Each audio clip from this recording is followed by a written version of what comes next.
Salut, c'est Étienne Tremblay de la machine à mixer. Aujourd'hui, les amis, on va parler des fonctions cachées des compresseurs 1176 faits par UAD. Si vous avez jamais lu les manuels de vos compresseurs, je peux vous garantir que vous allez apprendre au moins une chose que vous ne saviez pas sur les compresseurs 1176. Mais avant de commencer, les amis, je vous rappelle qu'on est toujours là, dans les festivités du 10e anniversaire de la machine à mixer. On a une grosse promo, jusqu'à 85% de réduction sur les formations. On a 2 formations disponibles gratuitement, EQ101 comme pas 101. Allez vous les procurer. Et on a aussi le gros tirage. On est rendu à plus de 1400$ en prix à faire tirer. Plus de 33 prix à remporter. Allez participer. Vous avez tous les liens dans la description de la vidéo. Alors, premièrement, on a 3 versions des compresseurs 1176. On a le Blue Stripe, le Blackface et le Anniversary Edition. Le Blue Stripe, qui est le premier, là, c'est évidemment le classique 1176. C'est lui, généralement, qu'on veut utiliser pour avoir le côté agressif, grabby du 1176. C'est lui qui va avoir le taux de distorsion le plus élevé. Puis les caractéristiques, encore une fois, classiques là, du 1176. Moi, c'est généralement lui que je vais utiliser lorsque je veux avoir le son classique du 1176. Puis c'est lui aussi qui va saturer le plus lorsqu'on crank l'input, parce qu'on peut faire saturer l'input. On a aussi la version Blackface. La version Blackface, c'est comme une révision, la version Low Noise, qui va être plus douce. La compression aussi va être plus linéaire.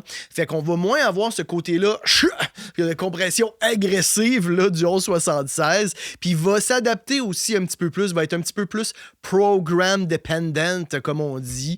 Fait que ça, c'est une bonne option si vous voulez avoir moins ce côté-là agressif du 1176. Et puis finalement, la version, le Anniversary Edition, qui a certaines modifications, dont entre autres le ratio plus bas de 2:1, et aussi la possibilité d'avoir une attaque qui va être beaucoup plus lente avec le slow. Si on clique ici là, sur dans le bas sur le SLO, on va avoir une attaque d'une vitesse de 10 millisecondes qui va à ce moment-là être une attaque plus longue, tout simplement. Alors, pour les fonctions cachées, une des choses que vous connaissez probablement, c'est le HR, qui est le headroom. Le headroom, dans le fond, c'est le fonctionnement interne du compresseur. Ça peut être pratique lorsqu'on a des sources qui soit compressent, font trop compresser, trop réagir le compresseur, ou encore si on a des sources qui sont trop basses en volume, qui font pas assez réagir le compresseur. Fait que ça va pas changer le volume apparent. Ça va encore une fois comme augmenter l'input et l'output simultanément à l'interne du compresseur. Fait que ça, c'est pas vraiment une fonction cachée, mais c'est quand même important de le mentionner. Évidemment, en dessous de ça, on a le Mix Wet Dry pour faire une compression parallèle. Ça, c'est une fonction qu'on ne retrouve pas sur les unités hardware, mais qui est très pratique à avoir là, sur la version plugin. Maintenant, on a la question des ratios. Sur les plugins 1176 faits par Waves, on a dans le bas là, ici un petit piton qui s'appelle All. Mais sur la version de UAD, il faut tenir la touche Shift enclenchée et on vient cliquer sur les ratios, puis on peut faire différentes combinaisons des ratios. Évidemment, on a tous les ratios enclenchés qui nous donnent un comportement un petit peu plus particulier, plus agressif, plus rapide, plus de distorsion. Mais on peut aussi combiner le premier ratio avec le deuxième. Le premier, le deuxième et le troisième. Ça peut uniquement être le deuxième et le troisième. Ça peut être le deuxième, le troisième et le quatrième. Et finalement, ça peut être le troisième ratio et le quatrième ratio. Puis ça, toutes ces combinaisons-là vont avoir des tons un petit peu différents, vont avoir des comportements différents.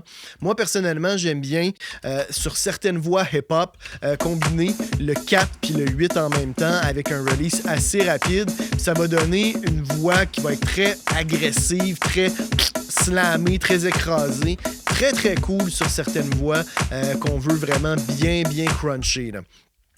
Ensuite de ça, on va avoir notre fonction release.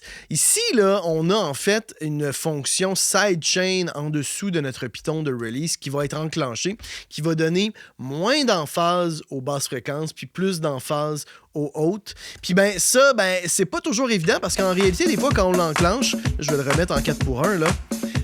On se retrouve à compresser plus, mais c'est parce qu'on a un boost là, qui va être fait vraiment dans les hautes fréquences. Mais si on vient changer notre headroom comme ça, ben là, on va s'apercevoir que notre compresseur, avec le sidechain enclenché, ben, va réagir surtout au contenu qui va être dans les hautes fréquences. Si moi, je le désenclenche, puis je remonte ici mon headroom, ben là, ça va être le kick, les basses fréquences qui vont faire réagir un petit peu plus à ce moment-là le compresseur, ou en tout cas de façon égale avec les hautes fréquences, tandis que dans ce cas-ci, ben, encore une fois, ça va être surtout les hautes qui vont faire réagir, là.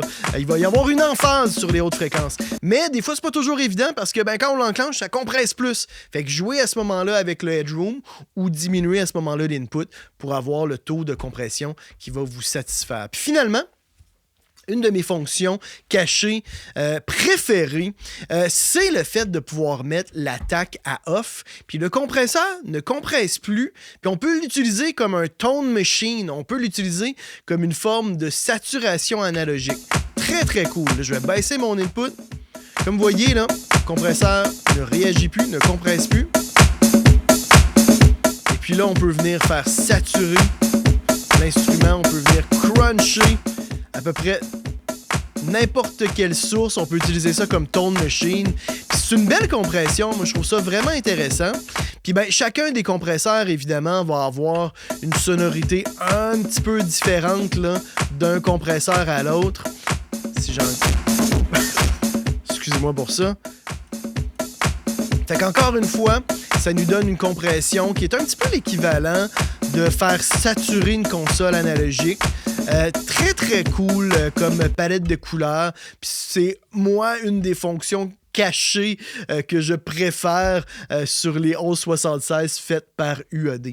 Fait que voilà, les amis, j'espère que vous avez appris au moins une chose sur les 1176 faites par UAD. Écrivez-moi en commentaire quel autre plugin voudriez-vous que je démystifie pour vous? Quel manuel voulez-vous que je lise pour vous? Écrivez-moi ça dans la section commentaires. Mettez un petit pouce bleu. Et surtout, les amis, hein, abonnez-vous à ma chaîne YouTube si jamais vous voulez soutenir la chaîne, vous appréciez mon contenu. Abonnez-vous et cliquez sur la petite cloche pour être tenu au courant des nouvelles vidéos mises en ligne. Et dans tous les cas, on se retrouve la semaine prochaine. C'était Étienne Tremblay pour La Machine à Mixer.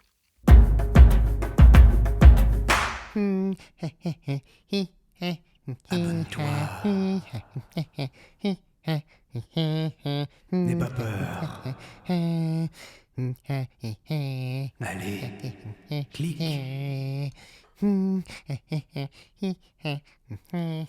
Abonne-toi.